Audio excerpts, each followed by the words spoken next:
Alright, here we are working on this here almost V8 944 again. We've got it to the point where the engine's on the dolly underneath it with the chain hooked to it. So we can put the engine hoist up over top of the car and pull it up. Let's do our test fit here. It took a while to figure this out because this is kind of a dangerous thing to be doing. So what I ended up doing, I had all kinds of ideas where I was going to hook a chain to the strut towers and pull it up with the engine hoist. That would have probably been easier than what I did, but figuring out what to hook onto on the strut towers and what width. So we didn't go that way, but what we did is that old pressure treated 4x4. It's about, I think it's what, 32 or 33 inches long. And I was a little concerned about whether it was strong enough, but I stuck it up under there and picked the weight of the car up off the jack stands with it in it. I mean, the jack barely noticed it was on there, so I felt pretty good about doing it. It doesn't put a lot of weight onto it or anything, so the front of the car without the engine in it and without a whole bunch of other stuff in it isn't real heavy, I guess, so it seems to hold that load just fine. So we spanned the two frame rails with it, made sure not to crush any of the fuel or brake lines over on the other side there, because that would kind of suck, and jacked it up to that point. Those jack stands are pretty much maxed out right now, and I had to jack it up probably another couple of inches to get the engine to clear this wheel well here. We still have the calipers hanging there, and the juice line is still hooked to it. Would have been easier if I would have unhooked that, but I don't really want to get air and junk into that yet. We've got the Renegade Hybrid spacers on here. That will drop the motor down. I guess they're probably about a ½ inch. So with the fuel injected setup, that should get you close to enough hood clearance with the stock hood. Might have to cut the rib out of the center or something, but I mean, we have a carburetor right now, so we're gonna have to cut a hole in the hood anyway. So I don't know. Maybe we won't run the spacer. Maybe we will. I wanted to test it the way they do it, though, just to be sure it all comes out the way they want it to. So right now, probably what we're going to do is jack the car down a little bit and then hook the engine hoist up and pull this little engine up into the engine bay and see if we can get the bolts through here up into the mounting point, which is right here. Okay. More in a minute.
Okay, so here's what we're going to do for now. We're going to have to drop back and punt.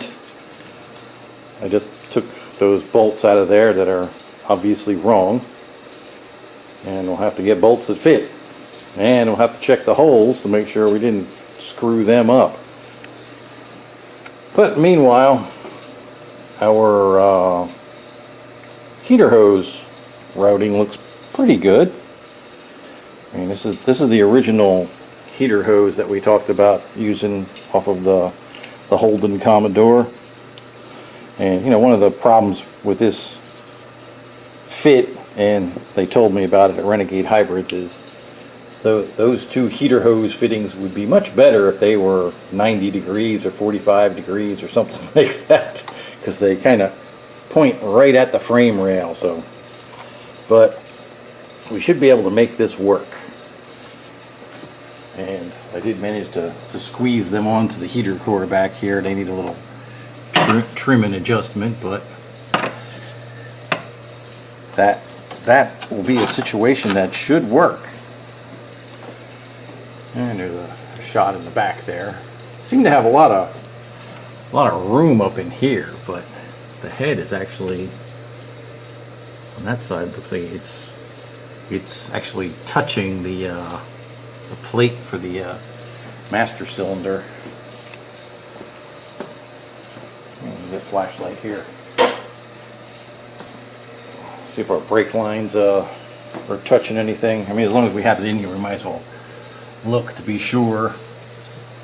I'm not real happy about what I did with that brake line, twisting all around like that.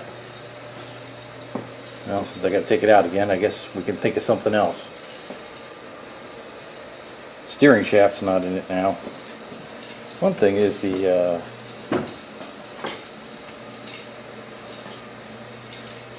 no, the header's not touching on this side. I thought it was. Pretty tight. That third tube back there is touching that heat stuff. So, yeah, it's tight, but it is in there. I would love to see how much space there is between the intake manifold and the hood right there. Yeah, there's some. That oil pickup there. Yeah, that probably ain't gonna work too good. I'll have to do something for the dipstick. That doesn't look like it's gonna fit too well. But hey, these are the things you run into when you go sticking V8s and things that don't have them. So we'll push forward. We'll get this thing down out of here and back on the dolly, and then we'll see about getting some bolts. Okay, so here we are. Engine's back on the ground.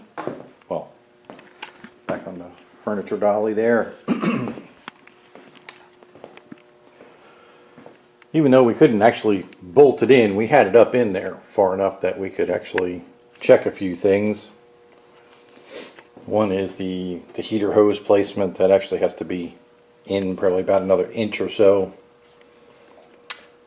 And everything else seemed to be okay. The only issue we had was the bolts that go through the cross member up into the frame rail were the wrong thread. So I guess next week we'll work on getting some new bolts. We still need to install the steering shaft. That's not a big deal. That should go right on. The brake line is really one of the other big areas. This one I rebent and have it in here. I still need to flare the pipe on this one. I may end up doing the same thing on that one. I mean, it fits right now the way it is, but I don't know. It's pretty funky. And it's pretty high up in the air too, so I don't know. We might redo that one.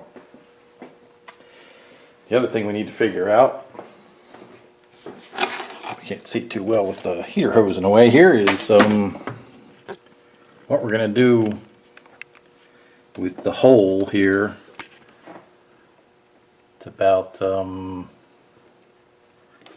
you need about 2.5 that way by like 3.5 this way. Kind of body plug to plug it. And I don't know if we're gonna, we might run wiring through there. So that'll be as determined once we get to doing the wiring and stuff, but everything else is pretty good, so it's coming along.